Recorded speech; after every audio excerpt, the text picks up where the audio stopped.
86,000 கோடி ரூபாய் மான நஷ்டஈடு கேட்டு அமெரிக்க அதிபர் ட்ரம்ப் வழக்கு தொடர்ந்துள்ளார். யார் மீது இந்த வழக்கு, எதற்காக இந்த வழக்கு என்பதன் பின்னணியை டிகோட் பகுதியில் பார்க்கலாம்.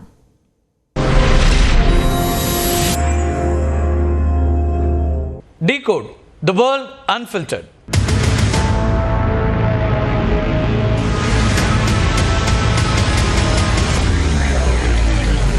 விடாது துரத்தும் கருப்பு அப்படிங்கிற மாதிரி அமெரிக்க அதிபர் டொனால்ட் ட்ரம்பால எப்ஸ்டீன் சர்ச்சையிலிருந்து மீளவே முடியவில்லை.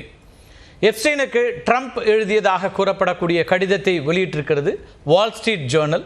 அதனுடைய உரிமையாளர் ரூபர்ட் மர்டோக் மீது 86,000 கோடி ரூபாய்க்கு மான நஷ்ட வழக்கு போட்டிருக்காரு டொனால்ட் ட்ரம்ப். என்ன இந்த வழக்கு அப்படிங்கிறத பற்றி தான் இன்றைக்கி டீகோட் பண்ண இருக்கிறோம். அமெரிக்காவை உலுக்கிய பாலியல் குற்றவாளி எப்ஸ்டீனுடைய சீல் வைக்கப்பட்ட ஆவணங்களில் அதிபர் ட்ரம்ப்புடைய பெயர் இருப்பதாக அண்மையில் இலான் மஸ்க் ஒரு புயலை கிளப்பியிருந்தார், உங்களுக்கு ஞாபகம் இருக்கும். இந்த நிலையில் எப்ஸ்டீனுக்கு ட்ரம்ப் பிறந்தநாள் வாழ்த்து கூறிய கடிதத்தை முன்னணி அமெரிக்க நாளிதழான வால் ஸ்ட்ரீட் ஜேர்னல் வெளியிட்டிருக்கு. எப்ஸ்டீனுடைய கூட்டாளியான கிஸ்லைன் மேக்ஸ்வெல் அப்படிங்கிறவர் 2003ஆம் ஆண்டு எப்ஸ்டீனின் 50வது பிறந்த நாளுக்காக பலரிடமிருந்து வாழ்த்து கடிதங்களை பெற்று ஆல்பம் ஒன்றை தயாரித்திருக்கார். அந்த ஆல்பத்தில் தான் அதிபர் ட்ரம்ப்போட கடிதமும் இடம்பெற்றிருக்கு. ஒரு பெண்ணுடைய நிர்வாண அவுட்லைன் வரையப்பட்ட பேப்பரில் எப்ஸ்டீனின் உடனான ஒரு கற்பனை உரையாடலையும் வாழ்த்து கடிதத்தில் டொனால்ட் ட்ரம்ப் பதிவிட்டிருக்கிறார். Happy birthday and may every day be another wonderful secret அப்படிங்கிறது தான் அந்த வாழ்த்து செய்தியாக இருந்திருக்கிறது. இறுதியாக கடிதத்தில் ட்ரம்ப்பினுடைய கையெழுத்தும் இடம்பெற்றிருந்தது. ஆனால் ட்ரம்ப் இதை திட்டவட்டமாக மறுத்து வருகிறார். யார் இந்த எப்ஸ்டீன் அப்படிங்கிற கேள்வி உங்களில் சிலருக்கு எழலாம், பலருக்கும் தெரிஞ்சிருக்கும். ஜெஃப்ரி எப்ஸ்டீன் அப்படிங்கிறவங்க அமெரிக்காவினுடைய மிகவும் செல்வாக்குமிக்க ஒரு நிதியாளராக இருந்தவர். 1953ஆம் ஆண்டு நியூயார்க்கில் பிறந்து 2019ஆம் ஆண்டு மான்ஹேட்டன் சிறையில் உயிரிழந்தவர். எப்ஸ்டீன் ஒரு கணித மேதை அப்படின்னே சொல்லலாம். இதனால் பட்டப்படிப்பு பெறவில்லை என்றாலும் கூட நியூயார்க்கினுடைய மிக பிரபலமான டால்டன் பள்ளியில் கணிதமும் இயற்பியலும் கற்பித்தார். அதுக்கு பிறகு வங்கி ஒன்றில் இணைந்து மிக குறுகிய காலம் பணியாற்றியிருக்கிறாரு. வங்கி அனுபவத்தை கொண்டு தனியாக நிதி ஆலோசனை மற்றும் நிதி நிறுவனத்தை தொடங்குறாரு. அதுக்கு பிறகு கோடீஸ்வரர்களுடைய பணத்தை முதலீடு செய்வது, அதன் மூலமாக லாபம் காண்பது அப்படின்னு செல்வந்தர்களோட நெருக்கமாக கூடிய ஒரு நபராக மாறுகிறார். இதன் மூலம் அரசியல்வாதிகள், நடிகர்கள், பாடகர்கள் அப்படின்னு விவிஐபிகளோட தொடர்பு ஏற்படுது எப்ஸ்டீனுக்கு. சரியா 2000ஆவது ஆண்டுகளுடைய முற்பகுதியிலிருந்து எப்ஸ்டீன் மீது இளம் சிறுமிகளை பாலியல் ரீதியாக துன்புறுத்தியது, கடத்தியது அப்படின்னு கடுமையான குற்றச்சாட்டுகள்லாம் எழத் தொடங்குகின்றன. அவருக்கு சொந்தமான லிட்டில் செயின்ட் ஜேம்ஸ் அப்படின்னு ஒரு ஐலாண்ட் ஒன்று இருக்குது, தீவு ஒன்று இருக்குது. கரிபியன் தீவில் பல முக்கிய பிரமுகர்கள், அரசியல்வாதிகள், தொழிலதிபர்கள் அப்படின்னு பலரையும் அழைத்து வந்து அங்கே பாலியல் ரீதியான வன்முறைகளில் ஈடுபட்டாங்க அப்படின்னு வழக்குகளும் பதிவாகின. அதிபர் ட்ரம்ப், எப்ஸ்டீன் இவங்க 2 பேருக்கு இடையிலான இந்த ஒரு நெருக்கம் அப்படிங்கிறது 1980லேருந்து 2000 முற்பகுதி வரை இருந்திருக்கு. நெருங்கிய நண்பர்களாக இருந்திருக்கிறாங்க. 2 பேருமே பல நிகழ்வுகளில் மாரே-லாகோ அப்படிங்கிற கிளப்பில் ஒன்றாக காணப்பட்டிருக்கிறாங்க.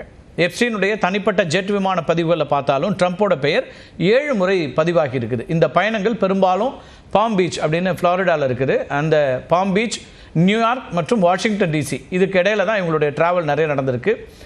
ஆனாலும் எப்ஸ்டீனுடைய தனிப்பட்ட தீவுக்கு நான் ஒருபோதும் செல்லவில்லை அப்படின்னு டொனால்ட் ட்ரம்ப் தொடர்ச்சியாக மறுத்து வருகிறார்.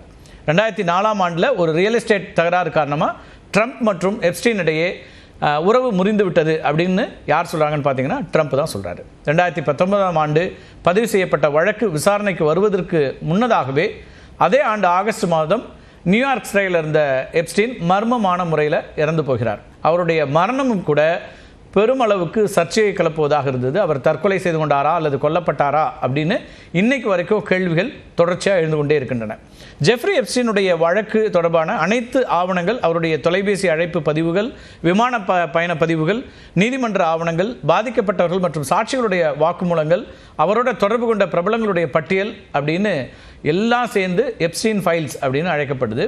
இந்த ஆவணங்களை வெளியிட வேண்டும் அப்படின்னு ட்ரம்ப்புடைய எதிர்ப்பாளர்கள் தொடர்ச்சியாக நீண்ட காலமாக கோரிக்கையை வச்சுட்டே இருக்கிறாங்க. அதுவும் அவர் தேர்தல் அரசியலுக்கு வந்த பிறகு டொனால்ட் ட்ரம்ப்புக்கு எதிராக இருக்கக்கூடியவர்கள் இந்த கோரிக்கையை தொடர்ச்சியாக முன்வைக்கிறாங்க. அதிபர் தேர்தல் பரப்புரையின் போது எப்ஸ்டீன் ஆவணங்கள் வெளியிடப்படும் அப்படின்னு ட்ரம்ப்பே உறுதி அளித்திருந்தார். ஜெஃப்ரி எப்ஸ்டீன் தொடர்பான கிராண்ட் ஜூரி வாக்குமூலங்கள் மற்றும் பிற முக்கிய ஆவணங்களை வெளியிட அமெரிக்க அட்டர்னி ஜெனரல் பாம் போண்டியை டொனால்ட் ட்ரம்ப் அறிவுறுத்தியிருக்கிறாரு. இந்த ஆவணங்கள் வெளியாவதற்கு முன்பாக அமெரிக்காவினுடைய வால் ஸ்ட்ரீட் ஜேர்னல் ட்ரம்ப் எழுதியதாக கூறப்படக்கூடிய இந்த கடிதத்தை வெளியிட்டு பூகம்பத்தை இப்போ ஏற்படுத்தியிருக்குது. ஆனால் இது போலி செய்தி அப்படின்னு சொல்லி வால் ஸ்ட்ரீட் ஜேர்னல் அதனுடைய தாய் நிறுவனங்களாக இருக்கக்கூடிய டோ ஜோன்ஸ் மற்றும் நியூஸ்காப், அது இல்லாமல் இதனுடைய ரூபர்ட் மர்டோக், இவர் இந்த நிறுவனங்களுடைய முன்னாள் தலைவராக இருந்தவர், இவங்களுக்கெல்லாம் எதிராக சுமார் 86,000 கோடி ரூபாய் கேட்டு வழக்கு தொடர்ந்திருக்கிறார் ட்ரம்ப். ட்ரம்ப்புக்கும் ரோபர்ட் மர்டோக்குக்கும் இடையிலான உறவு அப்படிங்கிறது எப்போவுமே கரமுடாகவே இருந்திருக்கு அப்படின்னு பார்க்கலாம். ஃபாக்ஸ் நியூஸ் தான் ட்ரம்ப்போட ஃபேவரட் அப்படின்னாலும் இந்த 86,000 கோடி ரூபாய் வழக்கு அந்த நிலைப்பாட்டிலும் மாற்றத்தை கொண்டு வரும் அப்படின்னே எதிர்பார்க்கப்படுகிறது.